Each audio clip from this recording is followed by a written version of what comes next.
Hello friends, നമ്മൾ ഇന്ന് ഈ വീഡിയോയിലൂടെ നോക്കാൻ പോകുന്നത് ഒരു ഫ്രഷറായിട്ടുള്ള ഒരു PSC ആസ്പിരൻറ്റ് അല്ലെങ്കിൽ ഒരു കോമ്പറ്റേറ്റീവ് എക്സാം ആസ്പിരൻറ്റ് തുടക്ക കാലഘട്ടത്തിൽ ചെയ്യുന്ന കുറച്ച് മിസ്റ്റേക്സാണ് നമ്മൾ ഈ വീഡിയോയിലൂടെ ഡിസ്കസ് ചെയ്യാൻ പോകുന്നത്. ആ മിസ്റ്റേക്സ് നമ്മൾ എങ്ങനെ റെക്ടിഫൈ ചെയ്തുകൊണ്ട് നമുക്ക് ഒരു നല്ലൊരു വിജയത്തിലോട്ട് എത്താം എന്നതാണ് ഈ വീഡിയോയിലൂടെ നമ്മൾ നോക്കാൻ പോകുന്നത്. ഫസ്റ്റ് വൺ, ഒരു ഫ്രഷറായിട്ടുള്ള ഒരു ആസ്പിരൻറ്റ് ചെയ്യുന്ന ഫസ്റ്റ് മിസ്റ്റേക്ക് എന്താണെന്ന് വെച്ചാൽ ഒരു ഡീറ്റെയിൽ ആയിട്ടുള്ളൊരു സ്റ്റഡി പ്ലാൻ ഇല്ലാതിരിക്കുക. അതായത് റാൻഡമായിട്ട് ഒരു ടോപ്പിക്സ് പഠിക്കും. അതായത് സിലബസ് ഡൗൺലോഡ് ചെയ്യാതെ അല്ലെങ്കിൽ സിലബസ് അനുസരിച്ചല്ലാതെ റാൻഡമായിട്ട് ആവശ്യമുള്ളതും ആവശ്യമില്ലാത്തതായിട്ടുള്ള ഒരുപാട് ടോപ്പിക്സ് പഠിച്ചു പോകും. ഇങ്ങനെ ചെയ്യുന്നത് വഴി എന്തുണ്ടാവും, നമുക്ക് ഒരുപാട് ടൈം വേസ്റ്റ് ഉണ്ടാവും. സിലബസ് ആണെങ്കിൽ സിലബസ് കവറാവുകയില്ല, അതുപോലെ തന്നെ ടൈം വേസ്റ്റായി പോവുകയും ചെയ്യും. അപ്പോൾ ഇങ്ങനെ നമ്മൾ ചെയ്യുന്നത്, അതായത് ഒരു ടോപ്പിക്കിൽ മാത്രം സ്റ്റിക്ക് ഓൺ ചെയ്ത് റാൻഡമായിട്ട് കുറച്ച് ടോപ്പിക്സ് പഠിക്കുന്നത് കൊണ്ട് നമുക്കുണ്ടാകുന്ന ഏറ്റവും വലിയ പ്രോബ്ലം എന്താണെന്ന് വെച്ചാൽ, ചില ടോപ്പിക്സ് നമ്മൾ ഓവർഡോസായി പഠിക്കും, ചില ടോപ്പിക്സ് നമ്മൾ കംപ്ലീറ്റ്ലി ഒഴിവാക്കും.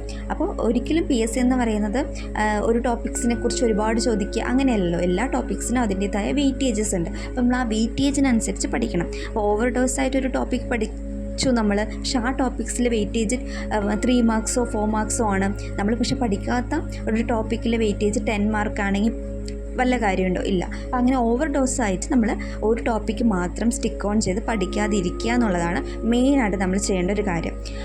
ഇതിനൊരു സൊല്യൂഷൻ എന്താണെന്ന് വെച്ചാൽ, നമ്മൾ സിലബസ്, നമ്മൾ ഏത് എക്സാമിനാണോ പ്രിപ്പയർ ചെയ്യുന്നത് അതിനൊരു പെർട്ടിക്കുലർ സിലബസ് ഉണ്ടാവുമല്ലോ. ആ സിലബസ് നമ്മൾ ഡൗൺലോഡ് ചെയ്ത് വെക്കുക.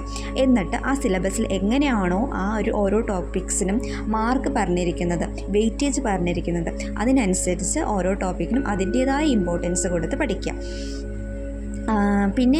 പിന്നെ സെക്കൻഡ് കാര്യം എന്താണെന്ന് വെച്ചാൽ, പല ആളുകളും സിലബസ് കംപ്ലീറ്റ്ലി ഇഗ്നോർ ചെയ്തുകൊണ്ട് കോച്ചിങ് സെൻറ്റേഴ്സിലെ നോട്ട്സ് മാത്രം പഠിക്കും. ചിലവരെന്ത് ചെയ്യും, ഒരു സിംഗിൾ ഗൈഡ് മാത്രം വാങ്ങും. പ്രത്യേകിച്ച് ഈ തുടക്കകാലത്ത് ഒരു ആസ്പിരൻസ് ആണ് അങ്ങനെ ചെയ്യാറ്. പക്ഷേ നല്ലതാണ്, നമ്മൾ സിംഗിൾ ഗൈഡ് വാങ്ങി പഠിക്കുന്നതൊക്കെ നല്ലതാണ്. പക്ഷെ അതുമാത്രം റിലേ ചെയ്തുകൊണ്ടിരുന്നാൽ ഒരിക്കലും നമുക്ക് PSC എക്സാം ക്രാക്ക് ചെയ്യാൻ പറ്റുമെന്ന് എനിക്ക് തോന്നുന്നില്ല. കാരണം ഇപ്പോൾ PSC എന്ന് പറയുന്നത് വളരെയധികം ചേഞ്ച് ആയിക്കൊണ്ടിരിക്കുകയാണ്, ഒരുപാട് മാറ്റങ്ങളിലോട്ട് പോയിക്കൊണ്ടിരിക്കുകയാണ്.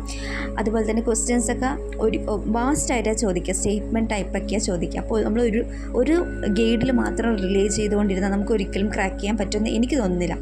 അതുകൊണ്ട് തന്നെ നമ്മൾ ഒരു സോഴ്സ് മാത്രം റിലേ ചെയ്യാതെ ഡിഫറെൻറ്റ് സോഴ്സസ് നോക്കുക. എന്ന് വെച്ചാൽ ഒരുപാട് വാരി വലിച്ച് പഠിക്കണമെന്നല്ല. പക്ഷെ നമ്മളിപ്പോൾ NCERT അല്ല SCERT ബുക്സുകളായാലും, അതുപോലെ തന്നെ പ്രീവിയസ് ഇയർ ക്വസ്റ്റ്യൻ പേപ്പേഴ്സ് ആയാലും അതൊക്കെ ഒരുപാട് റെഫർ ചെയ്ത് നോക്കാം. ഓക്കെ. സെക്കൻഡ് വൺ എനിക്ക് പറയാനുള്ളത്, നമ്മളൊരു സിംഗിളായിട്ടുള്ളൊരു ഗൈഡിൽ മാത്രം റിലേ ചെയ്തുകൊണ്ട് പഠിക്കാതിരിക്കുക എന്നുള്ളതാണ്. ഇനി നമുക്ക് നോക്കേണ്ടത് എന്താണെന്ന് വെച്ചാൽ, നമ്മൾ പറഞ്ഞുള്ളൂ സിലബസ് വെച്ചിട്ടാണ് നമ്മൾ പഠിക്കേണ്ടത്. അപ്പോൾ നമ്മൾ ആദ്യമായിട്ട് ഒരു ആസ്പിരൻറ്റ് ചെയ്യേണ്ടതെന്ന് വെച്ചാൽ, ആ സിലബസ് ഡൗൺലോഡ് ചെയ്തിട്ട് ആ സിലബസിലെ ടോപ്പിക്സൊക്കെ നമ്മൾ കവർ ചെയ്യുന്നതിനനുസരിച്ച് ആ ഒരു PDF നമ്മൾ ടിക്ക് മാർക്ക് ചെയ്ത് പോവുക. അപ്പോൾ നമുക്കത് ഈസി ആയിട്ട് നമുക്ക് മനസ്സിലാക്കാൻ പറ്റും ഏതൊക്കെ ടോപ്പിക്സ് നമ്മൾ പഠിച്ചു, ഇനി ഏത് ടോപ്പിക്സ് നമുക്ക് കവർ ചെയ്യാനുണ്ട് എന്നുള്ളത് നമുക്ക് പെട്ടെന്ന് ഈസിലി അണ്ടർസ്റ്റാൻഡ് ചെയ്യാൻ പറ്റും. അടുത്ത ഇമ്പോർട്ടൻറ്റ് കാര്യം എന്താണെന്ന് വെച്ചാൽ, പ്രീവിയസ് ഇയർ ക്വസ്റ്റ്യൻസ് വർക്കൗട്ട് ചെയ്യുക എന്നുള്ളതാണ്. അതായത് ഒരു പുതിയൊരു ആസ്പിരൻ്റ് എന്ന നിലയ്ക്ക് അവർ ഒരുപാട് പ്രിപ്പയർ ചെയ്തിട്ടുണ്ട് എന്നുള്ളൊരു തോന്നലുണ്ടാവില്ല. കാരണം അവർ അധികം പ്രിപ്പയർ ചെയ്തിട്ടില്ല, എനിക്ക് എല്ലാ ടോപ്പിക്സിനെ പറ്റി അധികം ധാരണയില്ല എന്നൊരു ചിന്തയായിരിക്കും അവർക്ക് ഉണ്ടാവുക. അതുകൊണ്ട് തന്നെ അവർ പുതിയ ക്വസ്റ്റ്യൻസ് വർക്കൗട്ട് ചെയ്യാനൊക്കെ മടിക്കും. അതായത് പേടിയാണ് അവർക്ക്. പുതിയ ക്വസ്റ്റ്യൻസ് ഇത് എനിക്ക് അറിയത്തില്ലല്ലോ ചെയ്യാൻ, അതുകൊണ്ട് ഞാൻ ഇപ്പം ചെയ്താൽ ശരിയാവില്ല, ഞാൻ എല്ലാ സിലബസും പഠിച്ച് തീർത്തിട്ട്, സിലബസിലെ എല്ലാ ടോപ്പിക്സും പഠിച്ച് തീർന്നിട്ട് ഞാൻ previous year question paper work out ചെയ്യുക എന്നുള്ള ആ മൈൻഡ് സെറ്റ് അവിടെ നിർത്തുക. ആ മൈൻഡ് സെറ്റ് ഒട്ടും ശരിയല്ല. നമ്മൾ എത്രത്തോളം പഠിച്ചു എന്നുള്ളത് അവിടെ ഇരിക്കട്ടെ. നമ്മൾ എത്ര കുറച്ചാണോ പഠിച്ചത്, എത്ര കൂടുതലാണോ പഠിച്ചത്, വാട്ടെവർ. പക്ഷെ നമ്മൾ എന്ത് ചെയ്യുക, പ്രീവിയസ് ഇയർ നമ്മൾ പഠിത്തം സ്റ്റാർട്ട് ചെയ്യുന്നതിൻ്റെ ഒപ്പം തന്നെ നമ്മൾ എന്ത് ചെയ്യുക, പ്രീവിയസ് ഇയർ ക്വസ്റ്റ്യൻ പേപ്പർ ചെയ്ത് പഠിക്കുക. അത് വളരെയധികം ഇമ്പോർട്ടൻ്റ് ആണ്. നമുക്ക് ക്വസ്റ്റ്യൻസ് കിട്ടുന്നുണ്ടോ കിട്ടുന്നില്ലേ എന്നുള്ളതൊന്നും അവിടെ ഒരു വിഷയമല്ല. ചിലപ്പോൾ നമുക്ക് ഫസ്റ്റത്തേൽ നമുക്ക് 10 മാർക്ക് കിട്ടുള്ളതായിരിക്കും, 20 മാർക്ക് കിട്ടുള്ളതായിരിക്കും. പക്ഷെ അത് ഗ്രാജുവലി ഇമ്പ്രൂവ് ചെയ്യും. അപ്പോൾ നമ്മൾ എന്ത് ചെയ്യുക, ഒരു ഡേയിൽ കുറച്ച് സമയം നമ്മൾ പ്രീവിയസ് ഇയർ ക്വസ്റ്റ്യൻ പേപ്പർ ചെയ്യാൻ വേണ്ടി മാറ്റി വയ്ക്കാം. ഇത് നമ്മളെ ഒരുപാട് സഹായിക്കും. നമ്മുടെ എക്സാമിന് നമുക്ക് ടൈം മാനേജ്മെൻറ്റിന് വളരെയധികം സഹായിക്കും. നമ്മളിങ്ങനെ previous year question paper work out ചെയ്യുന്ന വഴി. അതുപോലെ തന്നെ നമുക്ക് ഒരുപാട് മിസ്റ്റേക്സ് സംഭവിക്കും. പ്രീവിയസ് ക്വസ്റ്റ്യൻ പേപ്പർ ചെയ്യുമ്പോൾ നമുക്ക് ഒരുപാട് മിസ്റ്റേക്സ് സംഭവിക്കും. പക്ഷെ ആ മിസ്റ്റേക്സ് നമ്മൾ എഴുതി വയ്ക്കുക. നമുക്ക് എവിടെയാണ് മിസ്റ്റേക്സ് സംഭവിക്കുന്നത്, ഏത് ക്വസ്റ്റ്യൻസിലാണ് നമുക്ക് മിസ്റ്റേക്ക് സംഭവിക്കുന്നത്, ഇതൊക്കെ നമ്മൾ എഴുതി വെച്ചിട്ട് ആ ക്വസ്റ്റ്യൻസ് ഒന്നും കൂടി വർക്കൗട്ട് ചെയ്ത് നോക്കുക. അതുപോലെ തന്നെ ഫ്രീക്വൻ്റ്ലി ആസ്ക് ചെയ്യുന്ന, അതുപോലെ തന്നെ റിപ്പീറ്റ് ചെയ്ത് വരുന്ന ഒരുപാട് ക്വസ്റ്റ്യൻസ് ഉണ്ടാകും. ആ ക്വസ്റ്റ്യൻസും നമ്മൾ എന്ത് ചെയ്യുക, മാർക്ക് ചെയ്ത് വെക്കുക.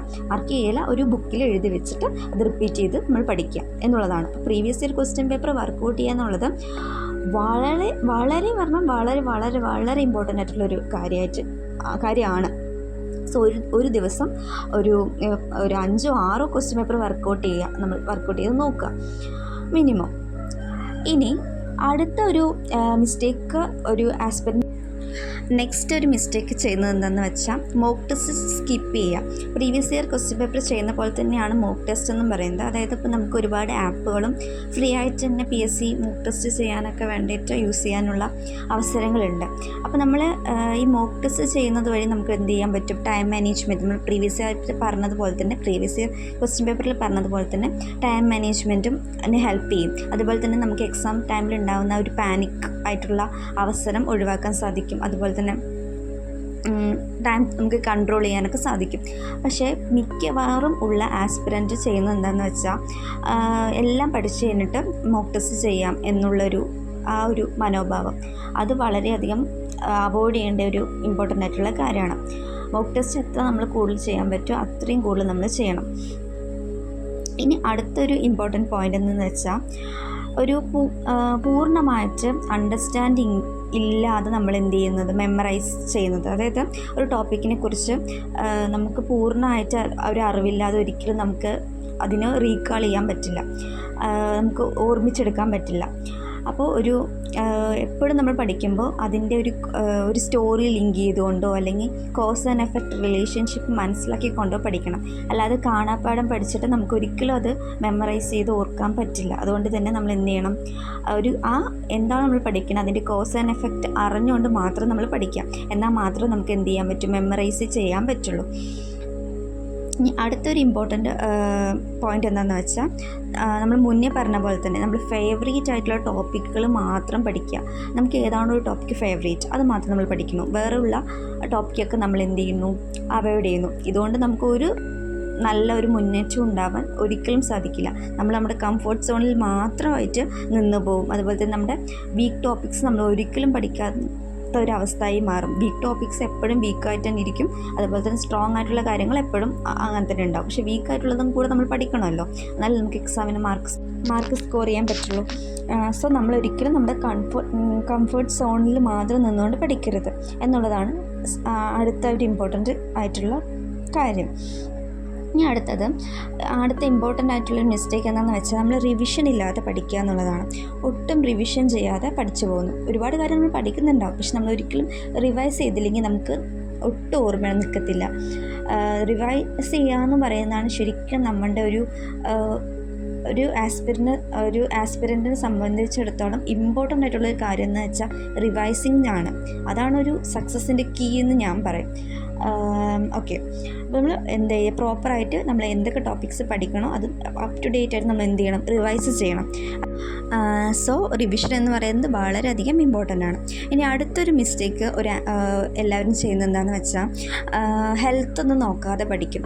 അതായത് ഒരുപാട് നേരിരുന്ന് പഠിക്കും. ശരിയാണ്, നമ്മൾ പഠിക്കണം, ഒരുപാട് ടൈം ഇൻവെസ്റ്റ് ചെയ്ത് നമ്മൾ പഠിക്കണം. പക്ഷേ നമ്മുടെ ഹെൽത്ത് ഇമ്പോർട്ടൻ്റ് ആണല്ലോ. നമ്മൾ ഒരുപാട് നേരിരുന്ന് പഠിച്ചിട്ട് എക്സാം സമയമാകുമ്പോഴേക്കും നമുക്ക് വയ്യാതായിട്ട് എക്സാം എഴുതാണ്ടിരിക്കാൻ പറ്റിക്കഴിഞ്ഞുള്ള അവസ്ഥ ഒന്ന് ആലോചിച്ച് നോക്കി. എത്ര വിഷമമുണ്ടാക്കുന്ന ഒരു കാര്യമാണ്. അതുകൊണ്ട് തന്നെ നമ്മളൊരിക്കലും ഹെൽത്ത് നോക്കാതെ നമ്മൾ ഇൻവെസ്റ്റ് ചെയ്യരുത്. അതുപോലെ തന്നെ നമ്മുടെ ഒരുപാട് സമയം നമ്മൾ ഉപയോഗിച്ച് പഠിക്കുമ്പോൾ അതിനനുസരിച്ചുള്ള റെസ്റ്റും നമ്മുടെ ബോഡിക്ക് കൊടുക്കണം. നമ്മൾ പ്രോപ്പറായിട്ട് സ്ലീപ്പ് ചെയ്യണം. ഒരു 6 to 8 hours എന്തായാലും നമ്മൾ ഉറങ്ങിയിരിക്കണം. സോ ഒരു പ്രോപ്പറായിട്ട് നമ്മുടെ ബോഡിക്ക് റെസ്റ്റ് കൊടുത്തിട്ടുണ്ടെന്നുള്ള ഉറപ്പ് വരുത്തുകയും കൂടെ നമ്മൾ എന്ത് ചെയ്യണം, ഈ പഠനത്തോടൊപ്പം ചെയ്യണം. അതുപോലെ തന്നെ ഡ്രിങ്കിങ് വാട്ടർ നന്നായി കുടിക്കണം, വെള്ളം നന്നായി കുടിക്കണം. അതുപോലെ നമ്മുടെ ബോഡി എപ്പോഴും ഹൈഡ്രേറ്റ് ചെയ്ത് വെക്കണമല്ലോ. അത് അങ്ങനെ ഹൈഡ്രേറ്റഡ് ആയാൽ മാത്രമല്ലേ നമ്മുടെ മെമ്മറി പവർ കൂടി നമുക്ക് ഇമ്പ്രൂവ് ചെയ്യാൻ പറ്റുള്ളൂ. സോ അത് വളരെയധികം ഇമ്പോർട്ടൻ്റ് ആണ്, നമ്മുടെ ഹെൽത്ത് നോക്കുക എന്നുള്ളത്. അതുപോലെ തന്നെ നല്ല രീതിയിൽ ഉറങ്ങണം, അതുപോലെ തന്നെ എക്സസൈസ് ചെയ്യണം. അങ്ങനെ എല്ലാ രീതിയിലും ഹെൽത്ത് നോക്കിയതിന് ശേഷം ഹെൽത്തിനും കൂടി ഇമ്പോർട്ടൻസ് കൊടുത്തിട്ട് വേണം നമ്മൾ നമ്മുടെ പഠനം മുന്നോട്ട് കൊണ്ടുപോകാൻ. സോ ഞാൻ ഇത്രയും പറഞ്ഞ കാര്യങ്ങൾ ഞാൻ ഒന്നും കൂടി ബ്രീഫ് ചെയ്ത് പറയാം. ഫസ്റ്റ് നമ്മൾ ചെയ്യേണ്ടത് എന്താണെന്ന് വെച്ചാൽ ഒരു നല്ലൊരു സ്റ്റഡി പ്ലാൻ നമുക്ക് ഉണ്ടായിരിക്കണം. അതുപോലെ തന്നെ നമ്മൾ ഒരു പെർട്ടിക്കുലർ ടോപ്പിക്സിൽ മാത്രം സ്റ്റിക്ക് ഓൺ ചെയ്ത് പഠിക്കരുത്, എല്ലാ ടോപ്പിക്സും പഠിക്കണം. അതിനുവേണ്ടി നമുക്ക് ആദ്യമായിട്ട് വേണ്ടത് സിലബസാണ്. നമ്മൾ ഏത് എക്സാമിനാണോ പ്രിപ്പയർ ചെയ്യണത് അതിൻ്റെ സിലബസ് ഡൗൺലോഡ് ചെയ്തിട്ട് അതിൻ്റെ അടിസ്ഥാനമാക്കിയിട്ടും നമ്മൾ പഠിക്കുക. അതുപോലെ തന്നെ previous year question paper work out ചെയ്യുക, അതുപോലെ മോക്ക് ടെസ്റ്റ് ചെയ്യുക. എത്രത്തോളം മോക്ക് ടെസ്റ്റും പ്രീവിയസ് ഇയർ വർക്കൗട്ടും ചെയ്യാൻ പറ്റും അത്രത്തോളം ചെയ്യുക. അതുപോലെ തന്നെ റിവൈസിങ് ചെയ്യുക. റിവിഷൻ എന്ന് പറയുന്നത് വളരെയധികം ഇമ്പോർട്ടൻ്റ് ആണ്. അതുകൊണ്ട് തന്നെ റിവൈസിങ് ചെയ്തിരിക്കണം. പിന്നെ അതുപോലെ തന്നെ എല്ലാ ടോപ്പിക്സും പഠിച്ചോ എന്നുള്ളത് നമ്മൾ എക്സാമിന് മുന്നേ ചെയ്യാൻ വേണ്ടിയിട്ടാണ് നമ്മൾ ഈ റിവൈസിങ് നമ്മൾ ഒന്നുകൂടി ഹെൽപ്പ് ചെയ്യും. ഓക്കെ, അതുപോലെ നമ്മുടെ ഹെൽത്തും അതിനനുസരിച്ച് വളരെയധികം ഇമ്പോർട്ടൻ്റ് ആണ്. നമ്മുടെ ഹെൽത്തും കൂടി നോക്കിയിട്ട് വേണം നമ്മൾ പഠിക്കാൻ. സോ ഇത്രയും നേരം ഈ വീഡിയോ കേട്ടുകൊണ്ടിരുന്ന എല്ലാവർക്കും വളരെയധികം thank you so much. By.